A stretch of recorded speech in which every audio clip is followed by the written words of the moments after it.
Hello दोस्तों, कैसे आप सब लोग। आशा करता हूँ आप सब लोग अच्छे होंगे। दोस्तों आज की वीडियो में बात करेंगे उत्तर प्रदेश आयुष काउंसलिंग 2023 और 24 जो कि आज से स्टार्ट होने वाली है उसके बारे में। दोस्तों आज की वीडियो में आपको बहुत सारी चीज़ें ऐसी बताऊंगा जिनको अगर आप ध्यान नहीं रखोगे तो हो सकता है कि आगे चल करके आपको प्रॉब्लम जो है वो फेस करनी पड़े। चाहे वो सिक्योरिटी अमाउंट को डिपॉजिट करने से रिलेटेड हो, सिक्योरिटी अमाउंट को जो है वो है ना वापस लेने से रिलेटेड हो, सिक्योरिटी अमाउंट किसको मिलेगा किसको नहीं मिलेगा, ये बहुत सारी चीज़ें जिसको मैं आज की वीडियो में क्लियर करूँगा। तो आज की वीडियो बहुत ही ध्यान से देखना और पूरी वीडियो जरूर देखना। दोस्तों आज की वीडियो में जो टॉपिक उत्तर प्रदेश आयुष काउंसलिंग से रिलेटेड मैं कवर करने वाला हूं उसके अंदर मैं 5 से 6 टॉपिक टोटल कवर करूंगा और उन 5 से 6 टॉपिक को अगर आप अच्छे से समझ लोगे तो आपको पूरी काउंसलिंग में कहीं पर भी प्रॉब्लम नहीं आने वाली है। दोस्तों इसमें सबसे पहला पॉइंट है टाइम टेबल। टाइम टेबल की बात करें तो दोस्तों आपका जो टाइम टेबल है उसके अकॉर्डिंग आपको 8 तारीख मतलब कि आज से लेकर के 10 तारीख तक आपको रजिस्ट्रेशन का टाइम दिया गया है। उसके बाद में 11 तारीख तक आप जो भी आपके रजिस्ट्रेशन फीस और सिक्योरिटी अमाउंट है वो वहाँ पर डिपॉजिट कर सकते हैं,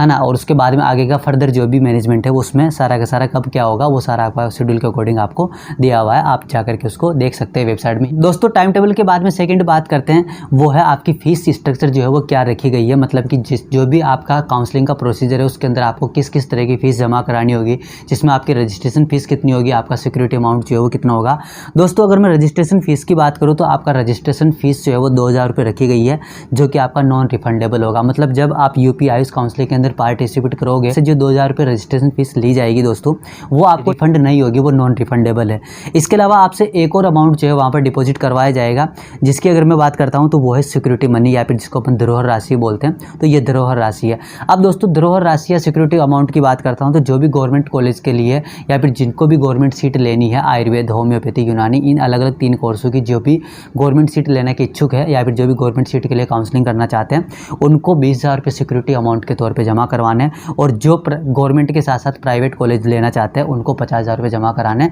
मतलब कि ऐसे कैंडिडेट जो केवल प्राइवेट लेना चाहते हैं उनको 50,000 रुपये जमा कराने, जो केवल गवर्नमेंट लेना चाहते हैं उनको 20,000 रुपये सिक्योरिटी अमाउंट के तौर पे जमा कराना है। और जो प्राइवेट और गवर्नमेंट किसी में से इन दोनों में से कोई सी भी कॉलेज लेना चाहते हैं उनको 50,000 रुपये सिक्योरिटी अमाउंट डिपॉजिट करना होगा। तो दोस्तों ये थी सिक्योरिटी अमाउंट और उसके अलावा रजिस्ट्रेशन फीस से रिलेटेड बात। दोस्तों आज की वीडियो के थर्ड पॉइंट के बारे में बात करते हैं वो है डॉक्यूमेंट वेरिफिकेशन। दोस्तों डॉक्यूमेंट वेरिफिकेशन में आपको बहुत सारी चीज़ें ऐसी होती है जिनको ध्यान में रखना होता है, क्या क्या आपको ले जाना होगा, किस तरह से आपका होगा, है ना, तो कहाँ पर आपको जाना होगा, इस सारे के बारे में बात करते हैं।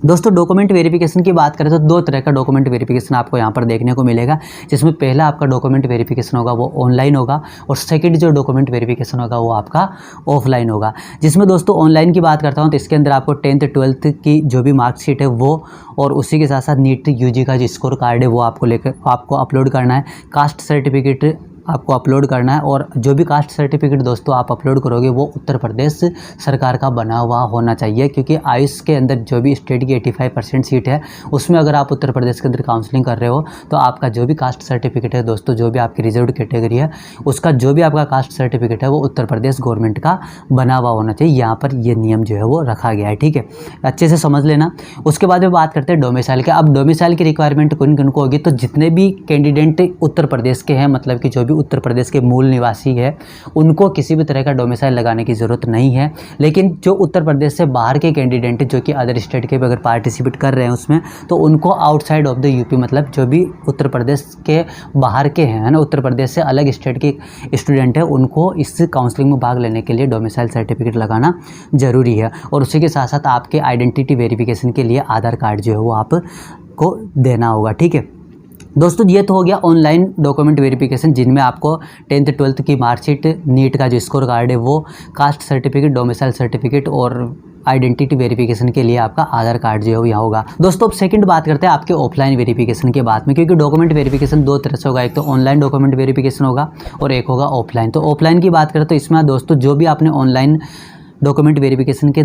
टाइम पे जो भी डॉक्यूमेंट अपलोड किए वो तो होंगे ही सही, उनके साथ में आपका रजिस्ट्रेशन फॉर्म होगा जो कि उत्तर प्रदेश आयुष काउंसलिंग बोर्ड ने जो आपका प्रिंट आउट दिया है वो, और उसी के साथ साथ आपकी फीस रिसिप्ट होगी जो आपने सिक्योरिटी अमाउंट डिपॉजिट किया है वो। ये दोनों चीज़ें और ऑनलाइन वेरिफिकेशन के टाइम पे आपने जितनी भी चीज़ें अटैच करी थी, वो सारी चीज़ें लेकर के आपको जो नोडल सेंटर है वहाँ पर पहुँचना है। तो जो भी नोडल सेंटर है वो आपका लखनऊ में है। लखनऊ में अगर एड्रेस की बात करो तो राजकीय होम्योपैथी कॉलेज है ना, विराजखंड गोमती नगर लखनऊ में इसका एड्रेस बताया गया है। तो आप वहाँ पर जाकर के अपना जो भी डॉक्यूमेंट है उसका ऑफलाइन वेरिफिकेशन करवा सकते हैं। दोस्तों ये तो बात थी डॉक्यूमेंट वेरिफिकेशन से रिलेटेड। अब फोर्थ पॉइंट जो है वो दोस्तों की काउंसलिंग का प्रोसीजर जो है आपका किस तरह से रहेगा, मतलब कि किस स्टेप में आपको क्या करना है उसके बारे में बात करते हैं। दोस्तों आपका राउंड फर्स्ट कल से स्टार्ट होने वाला है, तो उसकी जो भी काउंसलिंग प्रोसेस है वो स्टेप बाय स्टेप क्या होगी उसके बारे में आपको थोड़ा बता देता हूँ। तो राउंड फर्स्ट में की काउंसलिंग की बात करें तो दोस्तों इसमें आपको पहली बात है, जो भी राउंड फर्स्ट की काउंसलिंग में पार्टिसिपेट करने वाले कैंडिडेट है वो सारे के सारे जो नीट क्वालिफाइड होने चाहिए, ठीक है। और उसमें जो भी नीट क्वालिफाइड कैंडिडेट है उनको रजिस्ट्रेशन, पेमेंट ऑफ फीस, ये सारा जो है आपको सबमिट करना है। उसके बाद में आपका ऑनलाइन डॉक्यूमेंट वेरिफिकेशन होगा। उसके बाद में आपकी जो भी स्टेट मेरिट लिस्ट है वो पब्लिश की जाएगी, और जब आपकी स्टेट मेरिट लिस्ट पब्लिश हो जाएगी तो इसके बाद में आपको चॉइस फिलिंग करना है और उसको लॉक करना है, ठीक है। उसके बाद में टेंटेटिव सीट अलॉटमेंट, उसके बाद में जैसे आप चॉइस फिलिंग कंप्लीट करोगे दोगे तो उसके 1 या 2 दिन या फिर मतलब मैक्सिमम 5 या 7 दिन के अंदर आपका जो भी फर्स्ट राउंड का सीट अलॉटमेंट है वो वेबसाइट पे पब्लिश कर दिया जाएगा। इसके बाद में दोस्तों जब आपका सीट अलॉटमेंट पब्लिश हो जाएगा तो इसके बाद में आपको फिजिकल वेरिफिकेशन के लिए जो है आपका नोडल सेंटर है वहाँ पर आपको पहुँचना है। और उसके बाद में जब आप नोडल सेंटर पहुँचाओगे तो आपका फिजिकल वेरिफिकेशन होगा और आप आगे चल करके जो भी कॉलेज है आपका वहाँ पर एडमिशन अपना करवा सकते हैं। अब अगर दोस्तों मान लो कि फर्स्ट राउंड में जिन भी बच्चों को सीट अलॉटमेंट हुआ है उनमें से उनको कॉलेज अगर पसंद नहीं है, अच्छा नहीं है ना, तो वो अगर अपग्रेड कराना चाहते हैं तो अपग्रेड के लिए आपको फर्स्ट राउंड में जो भी सीट अलॉटमेंट है वो करवाना पड़ेगा। और जैसे आपका सीट अलॉटमेंट होगा तो उसके बाद में आपको फिजिकल वेरिफिकेशन के लिए जो भी नोडल सेंटर वहाँ पर पहुँचना है। और उसके बाद में आप जो भी काउंसलिंग का आगे का प्रोसीजर है वो आगे कर सकते हो, जिसमें आपका कॉलेज में जाकर के एडमिशन करवाना है। ये सारी की सारी जो नेसेसरी चीज़ें ये आपको करनी है, ठीक है। और अगर आप सीट छोड़ना चाहते हो, सेकंड राउंड में पार्टिसिपेट करना चाहते हो तो वो भी कर सकते हो, ठीक है। तो उसके बाद में आपका राउंड सेकंड का जो भी प्रोसीजर है वो आगे का स्टार्ट होगा। तो दोस्तों ये होगा फर्स्ट राउंड के अंदर जो भी काउंसलिंग होने वाली है उसका जो भी काउंसलिंग के फर्स्ट राउंड में पार्टिसिपेट करने का प्रोसीजर होगा वो कुछ इस तरह से होगा, ठीक है। दोस्तों वीडियो की शुरुआत में मैंने आपको एक चीज़ कही थी कि मैं आपको वीडियो के लास्ट में कुछ ऐसी चीज़ें बताऊँगा, कुछ ऐसे इंपॉर्टेंट पॉइंट बताऊँगा जिनको आपको पूरी काउंसलिंग प्रक्रिया के दौरान ध्यान में रखना है। क्योंकि अगर आप छोटी सी भी गलती कर दोगे तो हो सकता है कि आपका सिक्योरिटी अमाउंट जो है वो जो भी आप दे रहे हो 50,000 रुपये, 20,000 रुपये, वो सारा का सारा आपका अटक जाए, जब्त हो जाए, है ना। और हो सकता है कि आप काउंसलिंग में जो है वो इनएलिजिबल हो जाओ। बहुत सारी चीज़ें जो हो सकती है, प्रॉब्लम आपको हो सकती है। तो इसलिए आप इंपॉर्टेंट पॉइंट जो मैं आपको बताने वाला हूँ उनको अच्छे से ध्यान रखना और अच्छे से देखना। दोस्तों इंपॉर्टेंट पॉइंट में सबसे पहला पॉइंट ही है कि बहुत सारे स्टूडेंट ये पूछते हैं कि सर राउंड फर्स्ट में जब हम काउंसलिंग में पार्टिसिपेट कर रहे हैं, सेकंड में कर रहे हैं, थर्ड में कर रहे हैं, मॉपअप में कर रहे हैं, तो हमको बार बार रजिस्ट्रेशन करवाना पड़ेगा क्या। तो दोस्तों आपकी जानकारी के लिए मैं बता दूं कि आपको पूरी की पूरी काउंसलिंग प्रक्रिया में केवल और केवल एक बार ही रजिस्ट्रेशन करवाना है, ठीक है। 1 टाइम रजिस्ट्रेशन आपका होगा और उसी के साथ साथ आपकी जो रजिस्ट्रेशन फ़ीस है दोस्तों वो भी केवल और केवल एक बार ही जो है वो आपकी डिपॉजिट की जाएगी, एक बार ही जो ली जाएगी, जो कि नॉन रिफंडेबल होगी, ठीक है। उसके बाद में सेकंड पॉइंट है दोस्तों कि मान लो कि कोई भी ऐसा कैंडिडेट जब आपका फर्स्ट राउंड का रिजल्ट पब्लिश होता है तो फर्स्ट राउंड में पब्लिश होने के बाद में मान लो कि किसी कैंडिडेट को फर्स्ट राउंड में सीट जो है वो नहीं मिली, तो दोस्तों वो अगर उसको सेकंड राउंड में पार्टिसिपेट करना है तो सेकंड राउंड में पार्टिसिपेट करने के लिए उसको दोबारा से सिक्योरिटी अमाउंट वहाँ पर डिपॉजिट करने की या दोबारा से देने की ज़रूरत नहीं है। जो आपने शुरुआत में फर्स्ट राउंड में पार्टिसिपेट करते टाइम सिक्योरिटी अमाउंट डिपॉजिट किया था 50,000 रुपये, 20,000 रुपये, उसी के बेस पर जो है वो आप आगे चल करके आप सेकंड राउंड में पार्टिसिपेट कर सकते हो। लेकिन कब, जब आपको फर्स्ट राउंड में सीट अलॉटमेंट नहीं हुआ है, ठीक है, तब आप सेकंड राउंड में जो है वो उस सिक्योरिटी अमाउंट के बेस पर ही जो है वो पार्टिसिपेट कर सकते हो। लेकिन दोस्तों इसका उल्टा भी तो हो सकता है। उल्टा होने का मतलब है कि फर्स्ट राउंड में किसी कैंडिडेट को जो है सीट अलॉटमेंट हो गया, लेकिन अब वो चाहता है कि आगे भी अगर वो है ना, लेकिन अब वो चाहता है कि आगे भी वो जो काउंसलिंग की जो भी अलग अलग राउंड है, अगला जो सेकंड राउंड है उसमें पार्टिसिपेट करना चाहे तो उसको दोबारा से जो आपके सिक्योरिटी अमाउंट डिपॉजिट करना पड़ेगा। तो मतलब सीधा सीधा डिफरेंस आप समझ गए होंगे कि अगर मान लो कोई ऐसा कैंडिडेट है जिसको फर्स्ट राउंड में सीट अलॉटमेंट नहीं हुआ, तो जो उसने सिक्योरिटी अमाउंट फर्स्ट राउंड में सीट अलॉटमेंट के लिए दिया था उसी के बेस पर वो सेकंड राउंड में पार्टिसिपेट कर सकता है, उसको दोबारा से सिक्योरिटी अमाउंट डिपॉजिट करने की ज़रूरत नहीं है, ठीक है। और दूसरी तरफ ऐसा स्टूडेंट जिसको सीट जो है फर्स्ट राउंड में अलॉट हो गया, अब वो चाहता है कि सेकंड राउंड में वापस पार्टिसिपेट करो तो उसको दोबारा से सिक्योरिटी अमाउंट पे करना होगा। ये छोटी सी चीज़ है जो आपको अच्छे से ध्यान में रखनी, क्योंकि बहुत सारे फिर कमेंट में आकर के पूछते हैं और हो सकता है कि मैं आपके कमेंट का रिप्लाई ना भी दे पाऊँ, है ना। तो इसलिए मैं आपको वीडियो में सारी चीज़ें कवर कर देता हूँ। दोस्तों इंपॉर्टेंट पॉइंट के अंदर तीसरा पॉइंट ये है कि सिक्योरिटी फीस देने पर ही जो है आपको चॉइस फिलिंग करनी होगी। मतलब जब आपका सिक्योरिटी अमाउंट डिपॉजिट जो है हो जाएगा तो सिक्योरिटी अमाउंट आपका पे होने के बाद ही आप चॉइस फिलिंग कर सकते हो। मतलब आपको सिक्योरिटी अमाउंट पे करना ज़रूरी है, क्योंकि जब तक आप सिक्योरिटी अमाउंट पे नहीं करोगे तब तक आप आगे का जो भी काउंसलिंग की प्रोसेस है उसको उसको स्टेप बाय स्टेप जो आगे फॉलो नहीं कर पाओगे। तो इसलिए आपको सिक्योरिटी अमाउंट देने यहाँ पर ज़रूरी है, तभी आप चॉइस फिल जो है वो कर पाओगे। ठीक है, अब अगली चीज़ बहुत सारे स्टूडेंट ये भी पूछते हैं कि सर सिक्योरिटी अमाउंट जो हम पे कर रहे हैं first round, second round, third round, यहाँ पर मॉप अप राउंड जिसमें भी कम पे कर रहे हैं,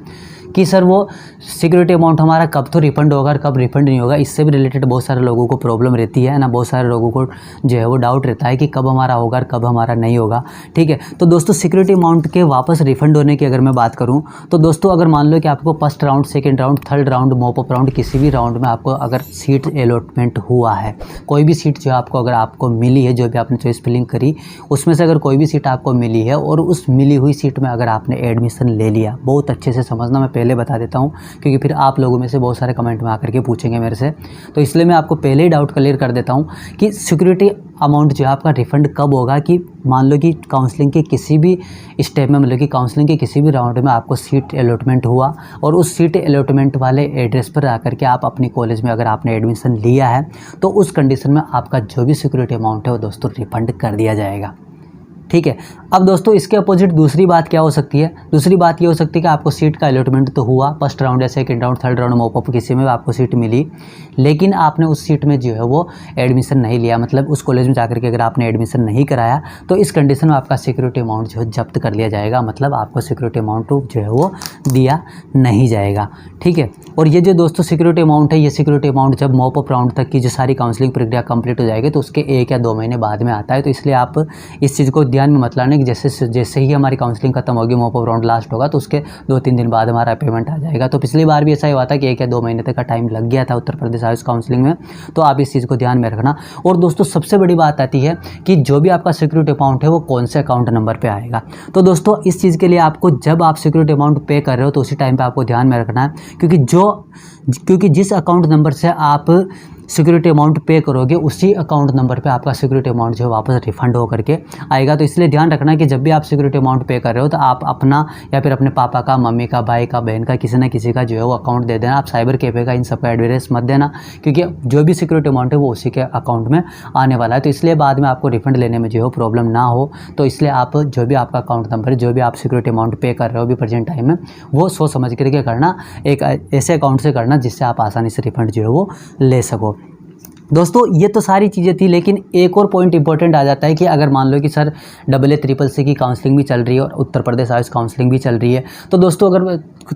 अगर हमारे को जो है वो AA-CCC काउंसलिंग से सीट का अलॉटमेंट हो जाता है तो हमारे को यहाँ का जो सिक्योरिटी अमाउंट है वापस मिलेगा या नहीं मिलेगा। तो दोस्तों इसमें आपकी जानकारी के लिए मैं बता देता हूँ कि अगर आपका AA-CCC काउंसलिंग से ऑल इंडिया में कहीं पर भी अगर सीट अलॉटमेंट होता है तो इस कंडीशन में आपको सिक्योरिटी अमाउंट जो है रिफंड कर दिया जाएगा। लेकिन उसमें भी शर्त छोटी सी ये है कि आपको जो भी सिक्योरिटी अमाउंट अगर आप पे कर रहे हो उसमें से आपके 1000 रुपये कट होंगे और 1000 रुपये कट होकर के बचा हुआ जो भी अमाउंट है आपको वापस लौटा दिया जाएगा। तो दोस्तों ये कुछ इंपॉर्टेंट चीज़ें थी जो कि आपको पूरी काउंसलिंग प्रक्रिया में आपको ध्यान में रखनी है, क्योंकि आप थोड़ी सी भी गलती करोगे तो बाद में आपको बहुत सारी प्रॉब्लम का सामना जो है वो करना पड़ेगा। अब दोस्तों वीडियो के लास्ट में आपको ये भी बता देता हूँ कि राउंड फर्स्ट में आप किन किन सीटों के लिए काउंसलिंग जो है वो हो रही है, मतलब कि राउंड फर्स्ट के अंदर जो भी बच्चे पार्टिसिपेट कर रहे हैं काउंसलिंग में उनका सीट मैट्रिक्स जो है किस तरह से होने वाला है उसके बारे में थोड़ी बात कर लेते हैं। तो दोस्तों सीट मैट्रिक्स की बात करता हूं तो आयुर्वेद के अंदर जो भी गवर्नमेंट कॉलेज है उसमें आपकी 363 सीटें टोटल मिलाकर के है, और आयुर्वेद के अंदर जो प्राइवेट सीट है वो 2490 आपकी रखी गई है। होम्योपैथी की बात करता हूं तो होम्योपैथी में गवर्नमेंट सीट आपकी 766 है और प्राइवेट जो है वो 300 सीटें है। यूनानी की बात करता हूँ तो गवर्नमेंट सीट 122 है और प्राइवेट जो आपकी 400 सीट है, और इस तरह से आपकी जो है वो इन सीटों का डिस्ट्रीब्यूशन किया गया। अब दोस्तों अगर मैं गवर्नमेंट आयुर्वेद, होम्योपैथी और यूनानी कॉलेज की पर ईयर की फीस की बात करता हूँ तो जो भी आपकी गवर्नमेंट आयुर्वेदिक, होम्योपैथिक या यूनानी कॉलेज है उसकी ओपन कैटेगरी के लिए आपकी जो फीस है वो 19,000 रुपये पर ईयर रखी गई है, और जो भी रिजर्व कैटेगरी के कैंडिडेट है उनकी 14,000 रुपये पर ईयर जो है वो रखी गई है। ठीक है, और प्राइवेट कॉलेजों की जो फीस है वो थोड़ी वेरिएबल है, तो इसलिए आप जो भी इंफॉर्मेशन बुकलेट है उसमें जा करके आप देख सकते हो, है ना। तो दोस्तों ये थी आज की हमारी वीडियो जिसमें मैंने बात करी कि उत्तर प्रदेश आयुष काउंसलिंग में पार्टिसिपेट करने वाले जो भी कैंडिडेट हैं उनको किस तरह से काउंसलिंग का प्रोसीजर करना है, कौन कौन सी चीज़ों का आपको ध्यान में रखना है, कब आपको सिक्योरिटी अमाउंट रिफंड होगा, कब आपको सिक्योरिटी अमाउंट रिफंड नहीं होगा, आपको सिक्योरिटी अमाउंट किस तरह से पे करना है ना, और ये सारी चीज़ों के बारे में बात करें। दोस्तों उत्तर प्रदेश आयुष काउंसलिंग से रिलेटेड जो भी नए अपडेट है वो मैं आपके लिए चैनल पर लगातार लाता रहता हूँ, तो इसके लिए आप हमारे चैनल को सब्सक्राइब कर सकते हैं और बेल आइकन को प्रेस कर सकते हैं ताकि आने वाली हर एक वीडियो की नोटिफिकेशन आप तक जल्दी से जल्दी पहुँच जाए। Thank you so much guys.